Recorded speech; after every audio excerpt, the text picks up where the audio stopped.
promocional y publicitario. Este programa se transmite por Exa FM y Democracia AM. Mírelo en YouTube por Democracia TV. En Twitter somos Democracia S 815. Bueno, muchas gracias. Repito nuevamente a partir de este instante, el compañero licenciado Arturo Torres, el señor doctor Santiago Guarderas, distinguido académico y miembro del Partido Social Cristiano, su mayor director en la provincia de Pichincha. El señor doctor Marcelo Merlo Jaramillo, excontralor general del Estado, y el doctor Víctor Granda, ex parlamentario, ex actual figura del Partido Socialista de muchos años, porque hay un socialismo, 3 socialismos les he cuantificado: el tradicional, el histórico, en el que está inserto nuestro invitado Víctor Granda. Tiene muchas novedades, ponencias, hipótesis y un análisis impecable y talentoso como le caracteriza permanentemente. En cambio que Arturo Torres escribe con una compañera que es Ana María Carvajal en el diario El Comercio, una crónica de interpretación sobre Polis, que perdió el control de la Contraloría en cuestión de días. Él tiene negocios en la Unión Americana, especialmente en la ciudad de Nueva York, y entonces por sus negocios, además le encantan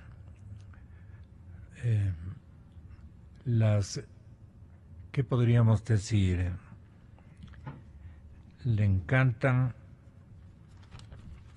las escenas que se viven con actores y actoras en Estados Unidos de Norteamérica, que siempre se sacó la lotería prácticamente el actual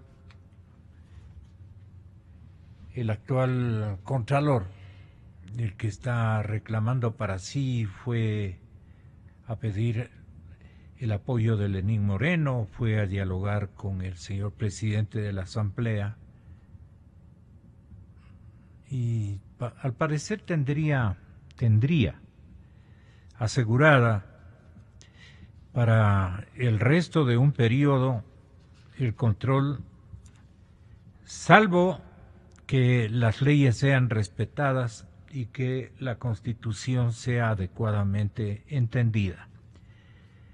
Es que resulta tan complicado porque no queremos aparecer como partidarios de nadie en este tema, en este convulsionado cuarto de hora. Como siempre, no nos gusta alinearnos con nadie, sino con la verdad, y obviamente a veces acertamos, a veces fallamos, nos engañan, pero nunca está en nuestra intencionalidad engañar a la gente. La gente tiene que saber la plena. Y me salto un poquito para que ustedes vean. Por salvarle al vicepresidente de la República, es mi lectura y es mi interpretación, por salvarle al señor vicepresidente del lío, que estábamos con el anterior panel tratando de descifrarlo. El alcalde de Quito, el alcalde Rodas, se da cuenta que van contra él para gestar un disimulo, o sea, llevarle al imaginario social a otro escenario. Entonces, y no porque con esto estamos siendo pobrecito el alcalde, nada tiene que ver en el tema que le están acusando. Pero tanto este alcalde como un exministro de apellido Solís También, también resulta como el alcalde escogido para que la famosa Alianza País le quiera llevar a la gente a discutir otras potenciales inconductas. Le lleva a otro escándalo, potencial escándalo. Y es por eso que el señor alcalde de Quito le pone rápidamente una carta al señor presidente Lenín Moreno y le dice: presidente Moreno, tenga la bondad de recibirme para hablar de un sinnúmero de conflictividades que existen en la capital. Y lo que quería es tener la oportunidad de poder advertirle al presidente Moreno cuál es el juego, no, si él se da cuenta. Pero claro, el presidente no cae en el asunto y simple y llanamente deja que las cosas se den. Pelea un poco ajena, pero no hay tal. No es tan ajena esta pelea, que busca engañar al público y dejarle al vicepresidente de la República, que hoy tiene una primera cita con la justicia, en otras condiciones y focalizar, digamos, la atención, el escándalo de que también hay allí otro artífice de un negociado, en este caso el señor alcalde Rodas. ¿Será? No será. Pero la viveza criolla que funciona en Alianza País para llevarle el teatro del Apolo al Bolívar, eran dos teatros que habían en mi ciudad. Entonces quieren llevarle del Apolo al Bolívar o del Bolívar al Apolo. ¿Cómo opina el jurista, el señor doctor Guarderas? ¿Usted no cree que estoy especulando o la hipótesis usted no la comparte? Bueno, muchas gracias, Gonzalo. ¿Cómo está? Un Bienvenido. saludo al doctor Víctor Randa, al doctor Marcelo Merlo, a los radioescuchas. Bueno, mire, yo creo que este es un tema que se deriva justamente de la desinstitucionalización que existe en este país los 10 años. ¿Y por qué tiene que ver la desinstitucionalización? Porque mire, si viviéramos en un régimen institucionalizado, ya, la subrogación de funciones simplemente se las cumple de conformidad con el derecho. Aquí no es cuestión de que el uno le otorga o no un poder. No, esas cosas no existen aquí. Hay una acción, primero, en el momento en que un funcionario se le otorga la licencia, en ese momento suspende el ejercicio de sus competencias. Pero ese es otro tema. El tema que yo le estoy rogándole que se digne precisarnos desde el lado jurídico es el siguiente. Cambian de actor al que le está acusando todo el mundo. El escándalo está centrado, si cabe el término, en el vicepresidente Glass. Y le ponen ahora el tema del alcalde, el tema del metro. Traen otro producto digno de investigarse, no cabe duda. Y lo de Soli. Y exactamente, y caen dos alcaldes y todo lo demás, no es solamente el uno. Son dos, un exalcalde y el actual alcalde, tienen mucho que ver en ese escándalo. Yo lo único que le digo, doctor Guarderas, es, le cambian a los protagonistas de los escándalos para salvarle y moverle a la gente con su imaginario en este otro escándalo, dejando de lado el que le pertenece al señor vicepresidente y que lo ha logrado capear hasta este momento. Yo lo que le puedo decir con respecto a este tema es que esas indudablemente son las estrategias que buscará el correísmo para tratar de cambiar la atención, como usted muy bien lo señala, a que los culpables son otros distintos al correísmo. De hecho, ya con la misma lista de Brecht, que lo que nos quieren mostrar a los ecuatorianos es que prácticamente quienes están sometidos o están en esta danza de la corrupción solamente son los privados.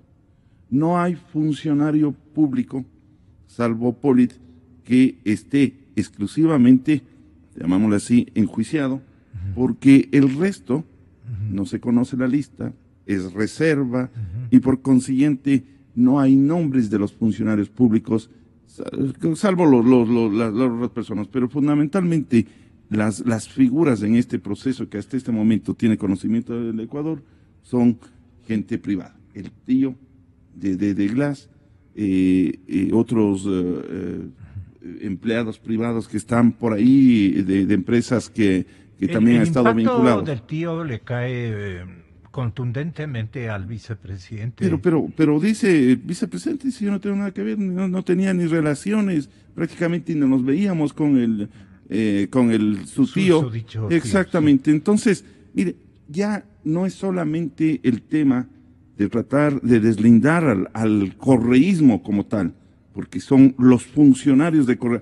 Ayer el presidente decía, el expresidente, que Solís, Walter Solís, sí, el exministro de Obras Públicas, tampoco está sometido al tema de Odebrecht, y también se envió un comunicado por parte de su abogado, Caupolicán Ochoa, el cual decía que la prensa miente y que no está metido en este tema, justamente para tratar de deslindar toda responsabilidad, fundamentalmente del vicepresidente, en este tema de la corrupción con respecto a Odebrecht. ¿Qué mejor? ¿Y quién meter le también a Solís, según su lectura? Caupolicán Ochoa, y No, ahí... ¿quién le introduce en este libro? Mire, pero yo estaba revisando, y justamente mi sorpresa es que uno de los fuentes por las cuales se utiliza es Gamavisión. Gamavisión, hay una captura en la cual señala que está involucrado Walter Solís, se ha dictado orden de prisión por el caso de Brecht. Es decir, la propia prensa de la cual el expresidente se jactaba que es la única que decentemente dice la verdad, y por consiguiente. Entonces son estrategias, porque lo que nos quieren es, y yo creo que el artículo del día de ayer del Pájaro Fiebre es muy ilustrativo. Nos dan un poquito para decir, miren, estamos combatiendo la corrupción, pero finalmente lo que están haciendo es tapando la corrupción. Y por consiguiente, ninguna sorpresa va a ocurrir más allá de lo que conocemos. La estrategia es tratar de deslindar, de proteger en todo lo que sea posible al vicepresidente, blindarlo, encontrar otro tipo de corruptores, e igualmente tratar de llamar, de distraer la atención, y ahora meterle al tema del alcalde. Pongámosle al alcalde, dice el doctor Víctor Granda. Tito tiene mucho que responder, y en efecto hay cosas que tiene que responder, que tiene que esclarecer más que todo, ¿cierto? Y pongamos un hito de los nuestros para que nos crean. Entonces, ¿cuál es el ministro más que no nos importa que al grupo, al mayoritario de Alianza País? Este es Solís. Y además tiene mayores pecados, se ha confiado mucho, qué sé yo, cómo sería, y le escogen a él también. Pero lo que sostiene la cadena democracia es que el objetivo es sacar a los actores del otro tema, pues el tema que está discutiendo el país. ¿O no le parece a usted que es así? Bueno, Víctor, bienvenido, muy buenos días. Muchas gracias, Gonzalo, un saludo afectuoso a los amigos que comparten el panel y a la ciudadanía, por supuesto, que nos escucha.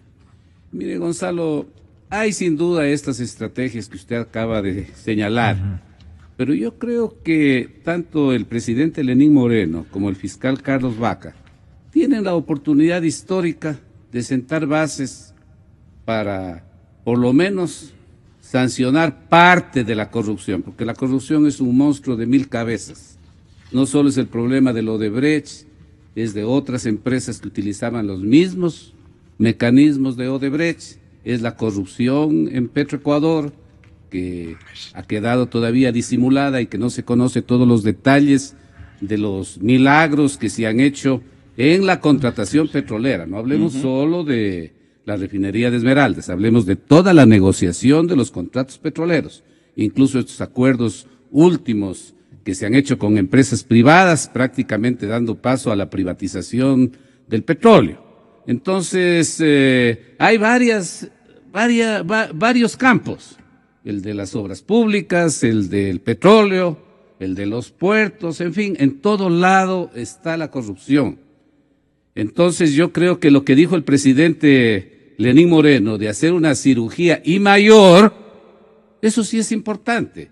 Y lo lamentable es que cuando el presidente está orientándose a hacer esta cirugía mayor y está creando las condiciones para que las cosas salgan a la luz, evidentemente ya aparece el chantaje del expresidente, que comienza a hablar de deslealtad, de que el frente interno es el que le tiene el mayor temor, porque evidentemente él quiere que los demás, y especialmente que el presidente Moreno, siga su misma conducta.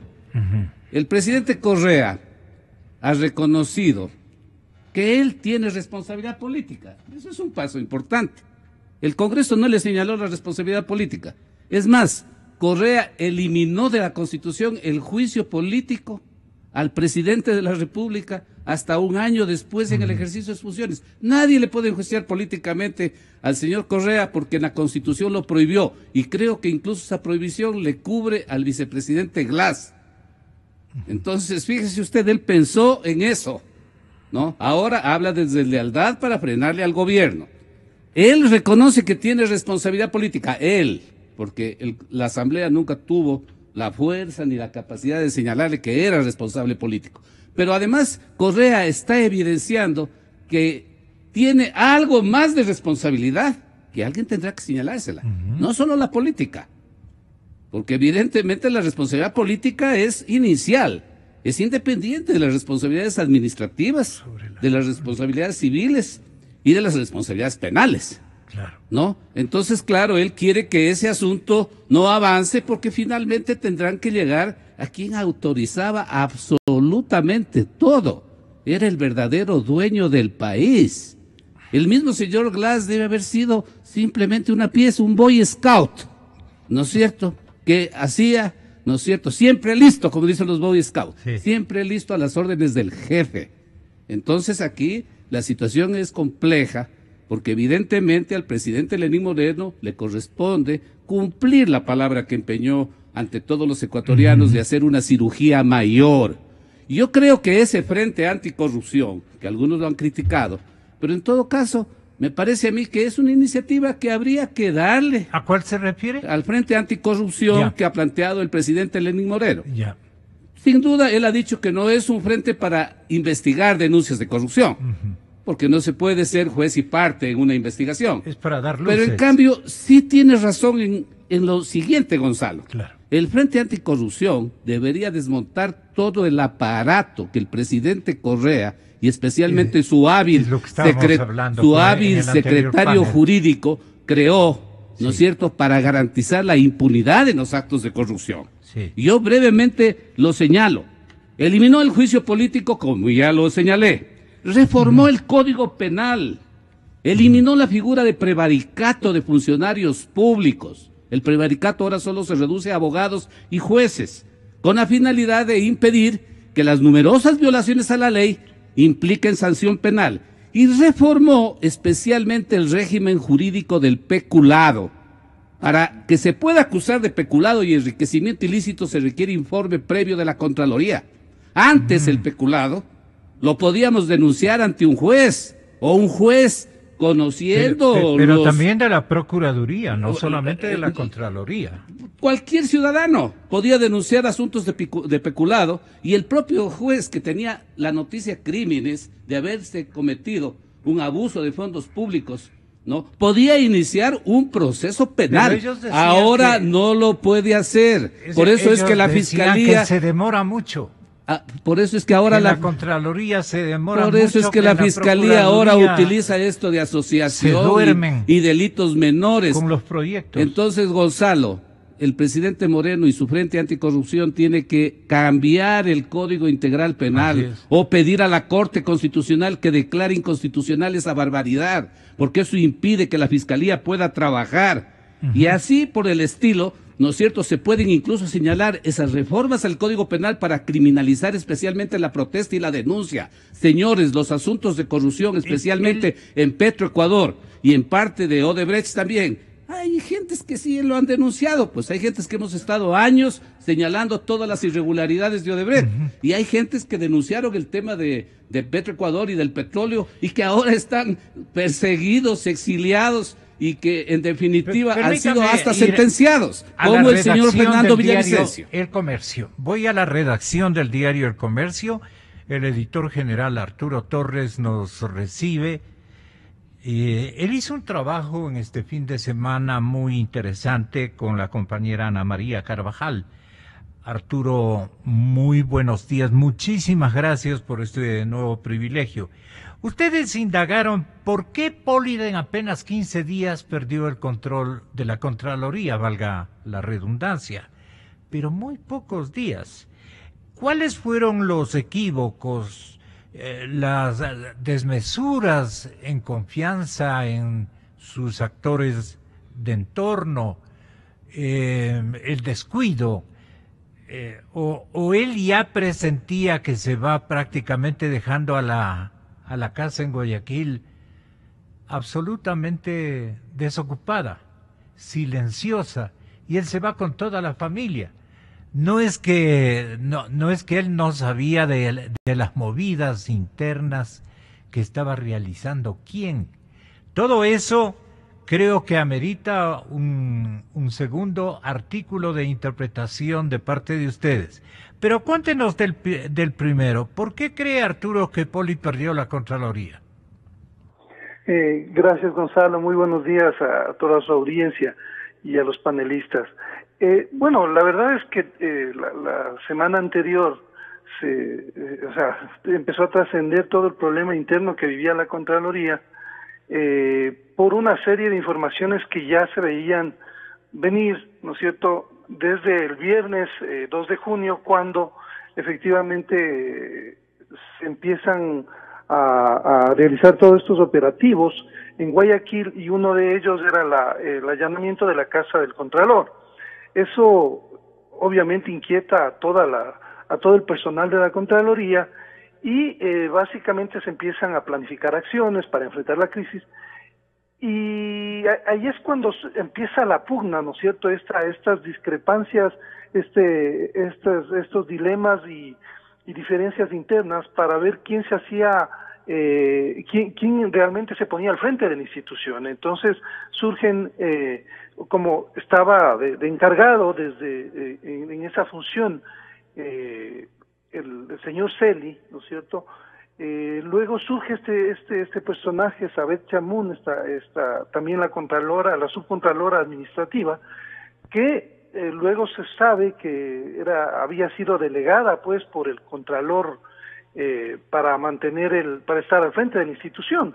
Lo extraño es que los tiempos, un poco esto se conoce precisamente el miércoles pasado, cuando el contralor titular, que está en Miami con un goce de una licencia médica, informa que había él realmente dispuesto la remoción del señor Celi el mismo 25 de mayo. Sin embargo, tardan como 8 días hasta que se le notifica al señor Celi el viernes 2 de junio, y él obviamente, como ya se ha conocido por este video que circuló, se niega a firmar la notificación y básicamente se queda en el puesto y recibe algunos respaldos políticos. Entonces, es como que el panorama en la Contraloría de estas divisiones afloró la semana anterior, pero sobre todo evidencian que el señor Carlos Pollid, el contralor, que todavía sigue siendo el titular de la institución y ahora enfrenta 2 juicios, un juicio político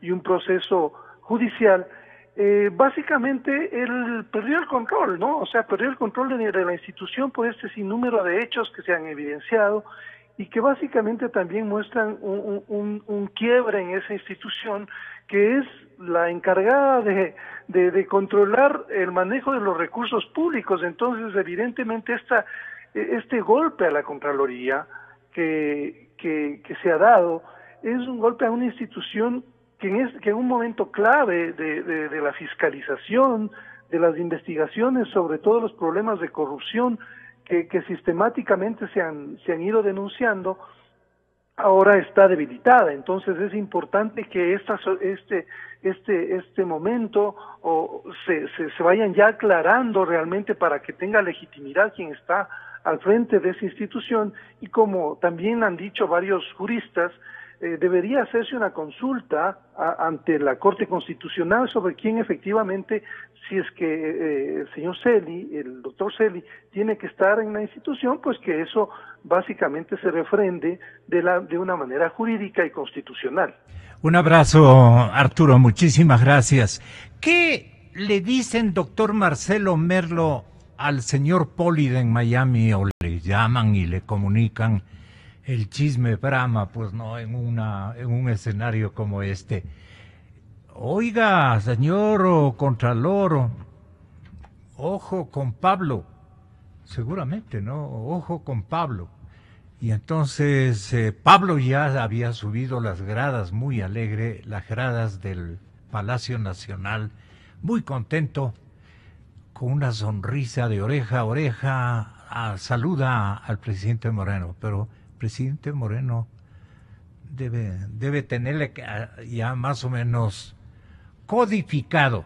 ¿Qué cree que hay en esa relación, o cómo es que logra al que le deja con palabra sagrada de lealtad, le deja encargando la oficina, y el otro se anticipa y les dice a los dos presidentes de función: yo tengo todo, yo sé dónde están los documentos, yo los cuido, cuenten conmigo? ¿Qué más podría haberse dicho? Porque el interés obvio que tiene Alianza País en que esos documentos que involucran a montones de casos y de gentes no salgan a luz pública. Pero es que tenemos que decir aquello, yéndose directamente al tema, sin antecedentes, porque todo esto ya conoce la ciudadanía. El presente de la Contraloría, cómo queda, y obviamente el futuro. Marcelo Merlo, ex Contralor, bienvenido. Gracias por invitarnos esta mañana y compartir con el doctor Granda y con el doctor Santiago Guarderas esta conversación que yo creo va a ser muy productiva para los fines políticos y jurídicos del futuro. Bien, lo primero de lo primero, concordando con el doctor Guarderas, la institucionalidad del país está por los suelos, y lo ha ratificado el doctor Granda en forma muy precisa. Se reformaron disposiciones desde la Constitución hacia leyes secundarias. ¿Qué hay que hacer con esa institucionalidad? Precisamente para garantizar la impunidad. Yo quiero ser muy enfático en esto. Y entonces, cuidado, ecuatorianos, que usemos unas cortinas de humo para no llegar al fondo de los temas. Me explico. Sí. En la Contraloría, por ejemplo, yo como ex Contralor, y lo hago a título muy personal, en esa calidad, tengo que reiterar mi plena confianza en el personal técnico profesional que existe en la Contraloría. Las auditorías que hace la Contraloría hace con personal de carrera, ecuatorianos profesionales en las diferentes ramas, todos, con las excepciones de los que han sido movidos arriba por A o B circunstancias políticas, pero en general el personal de Contraloría es un personal al que no se le puede dar consignas para que cuando hace una auditoría diga, no, esto usted tapa, esto no, porque ningún Contralor, ni subcontralor, ni director de áreas puede dar consignas a un profesional ecuatoriano. Entonces, quiero rescatar de la Contraloría la institucionalidad. Toda esa información está allí, ojo. Eso no lo puede cambiar nadie. Y perdone, doctor, ¿por qué creen entonces que la Contraloría está preñada de una telaraña institucional? No, entonces, distingamos, ¿no es cierto? El organismo en su estructura interna con lo que ha ocurrido lamentablemente en la cabeza, ¿no? Entonces, el momento en que el país conoce que en la cabeza se hacían manipulaciones por actos de corrupción, como es el hecho incuestionable, narrado en el informe del Departamento de Justicia, en el que se dice, en un segundo párrafo, se dice, pero no con nombres y apellidos ni con cantidades, pero se cita el caso, se dice: Odebrecht pagó coimas por 33.5 millones de dólares entre los años 2007 y 2015.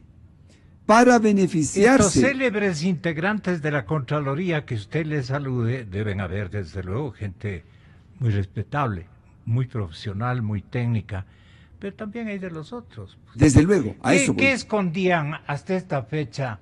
¿Qué han venido escondiendo durante 10 años, doctor Merlo? Tampoco les vamos a lavar ahorita, pues alguien debía salir desde la Contraloría a decir, esto está ocurriendo en mi institución, yo me debo a esta institución. Alguien debía haber hecho aquello. Cuando uno revisa los exámenes que hace la Contraloría, encuentra en la primera página, Gonzalo, en la primera página una suerte de síntesis en la que se dice, en la primera página se dice, en este contrato se han violado estas y estas normas. Está. ¿Por qué no? Y firma un auditor. ¿Por qué no hubo denunciantes? Aquí viene el problema.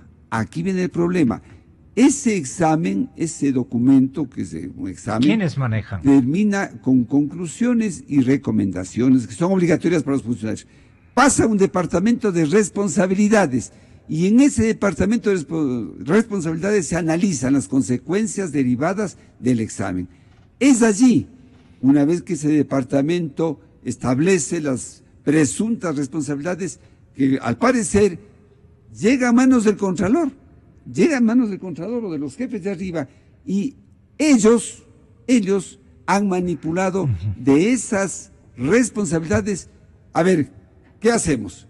Esta sí, esta no. ¿Qué sé yo? Mañana va a estar aquí, según conocemos, el Contralor subrogante, el encargado de la Contraloría, el Contralor subrogante, según usted anunció hace pocos minutos, y el doctor Pablo Seri tendrá que, por ejemplo, explicar, él ha estado 3 años en la Contraloría, él tendrá que explicar cuántas veces que se quedó como Contralor encargado, porque se dice que Poli viajaba mucho al exterior. Bien, sí. Entonces él tendrá que explicar cómo procesaban en la Contraloría, arriba, en el nivel superior jerárquico, las consecuencias derivadas de las auditorías. ¿Por qué es importante conocer aquello, doctor Guarderas? Mire, Gonzalo, me va a permitir el doctor Merlo un poco disentir en lo que acaba de afirmar, porque yo voy en la línea que usted señala. La corrupción la empieza la cabeza, pero se extiende a los funcionarios. El Contralor puede disponer a tal funcionario que emita un informe en tal sentido. Pues eso es justamente parte de la corrupción. Yo entiendo que obviamente existirán funcionarios en la Contraloría honestos, incorruptibles, honestos como lo existen en todas las instituciones, pero también habrá de los otros, porque las cosas, ¿cómo yo consigo? ¿Cómo Odebrecht va a conseguir que en tal contrato se le ponga que el informe, que no hay ninguna novedad, que todo está correcto? Son disposiciones. Y claro, ahí lo que tendrá que investigarse es si se le hizo a través de un favor, porque no necesariamente económicamente, ¿no? Usted sabe que las formas en que la corrupción se manifiesta son diferentes. Los favores se pagan de distintas maneras. Nadie está diciendo que puede ser simplemente el que reciba una cifra económica. También otro tipo de situaciones, de nombramientos, de amistades. Es decir, lamentablemente, el tema es que si tuviéramos, y ahí vuelvo a la institucionalidad, una fiscalía que cumpla con sus tareas, debería investigar toda la red de corrupción, a todos los que deberían estar involucrados. Yo entiendo que la Fiscalía, con toda esa delación que ha hecho la empresa Odebrecht y que está dispuesta a proporcionar, y que ese es justamente motivo del acuerdo que nos ha dicho el fiscal Vaca, le va a permitir llegar hasta las últimas consecuencias.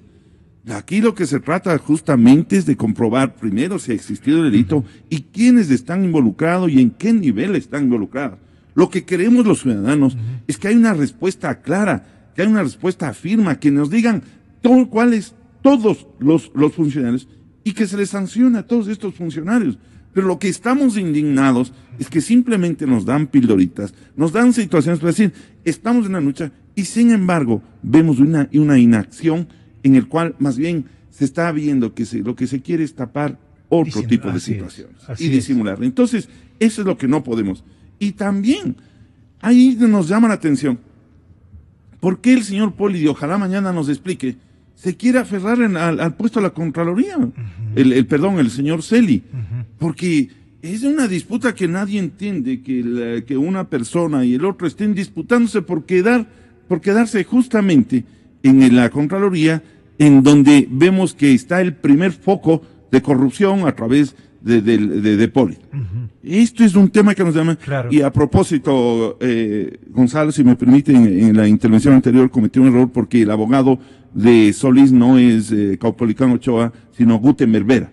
Es lo mismo, sabemos para dónde vamos, nada más. Ya.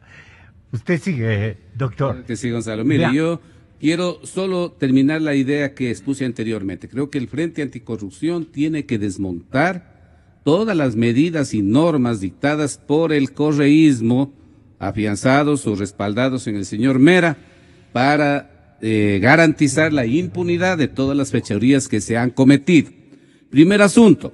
El segundo, me parece a mí que otro tema que debe ser absolutamente claro es que no se puede, que el gobierno no puede dar paso atrás frente a las amenazas vedadas del expresidente Correa, a través de su Twitter o a través de sus exabruptos en varios espacios donde él ha tenido oportunidades de opinar. Eso significaría en realidad impedir que este tema ayude a sanear el ambiente político y moral tan venido a menos en la República.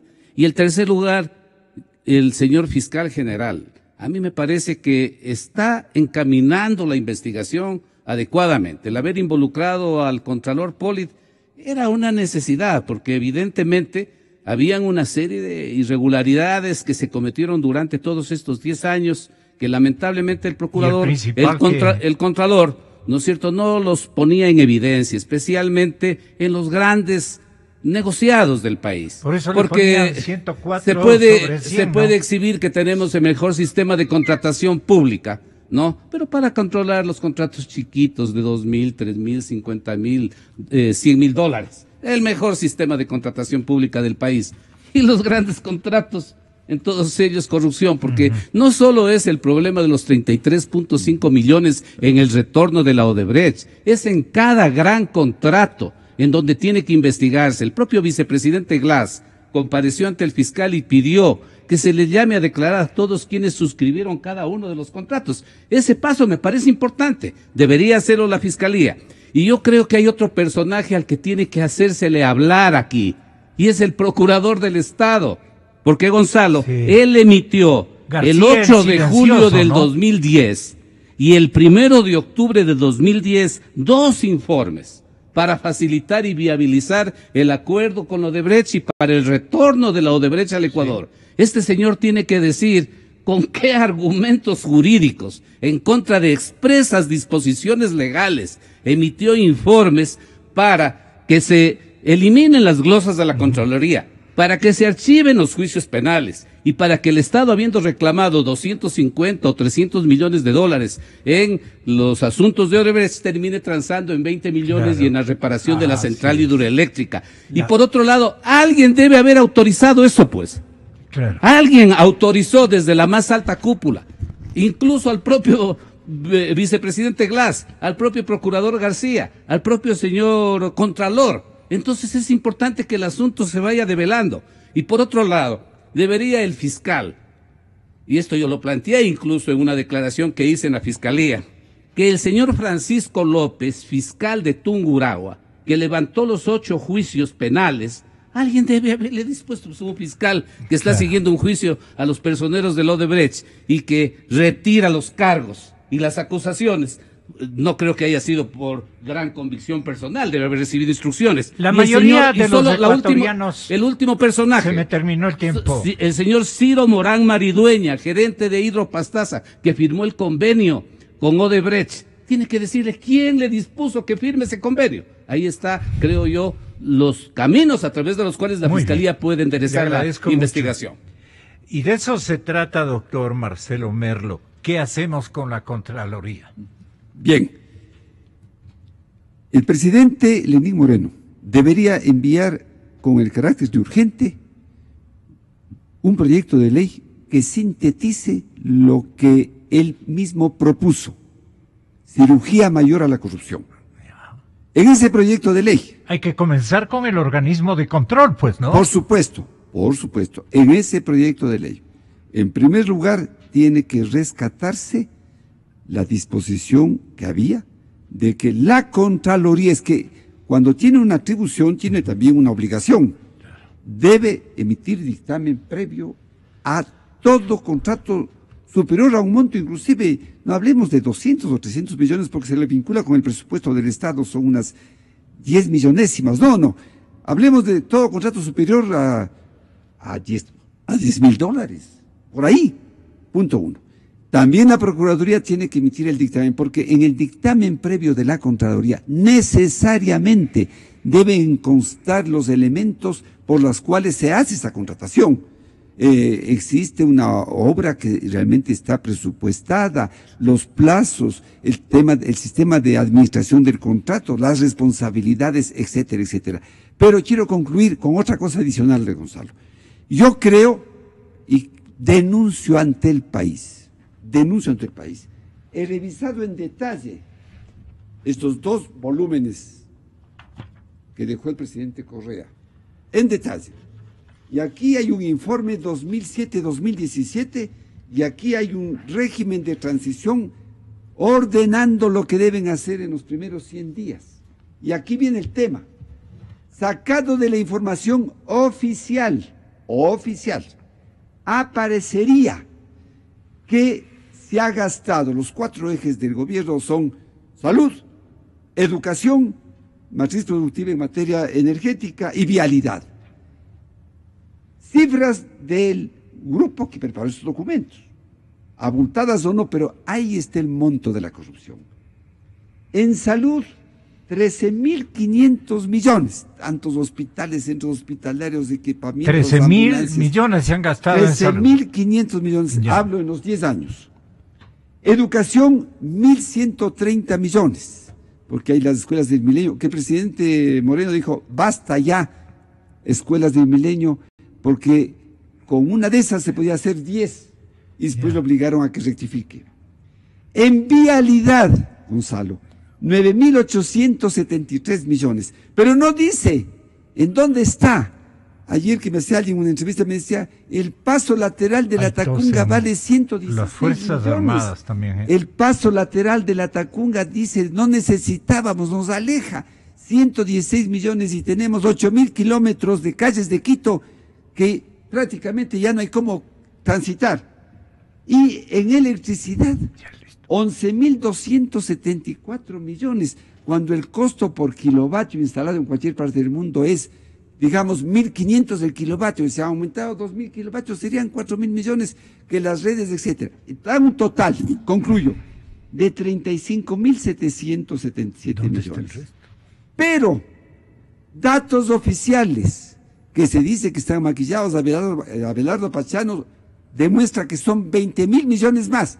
Los maquillados o no maquillados, quiero ser respetuoso, según los datos oficiales, la deuda agregada a junio del 2017 es de 40.842 millones. Y en el 2009, porque hubo una rebaja por el castigo que se hizo al comienzo, 10.034.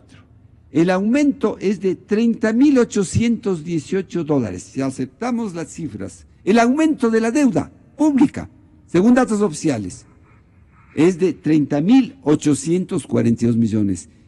Abelardo Pachano diría que son 20.000 más. Pero la suma de estas inversiones es 35.700. Estas nuevas inversiones se ha hecho endeudándonos a los ecuatorianos, que tenemos que pagar esta diferencia de 30.800, aceptando las cifras oficiales del Banco Central. Si aceptamos las de Abelardo Pachano serían no 30.000, sino 50.000, pero digamos que sean 40.000. En definitiva, 35.000 se ha gastado en estos 4 sectores, endeudándonos hacia el futuro. Entonces, ¿en dónde está el resto de plata, ecuatorianos? ¿En dónde está?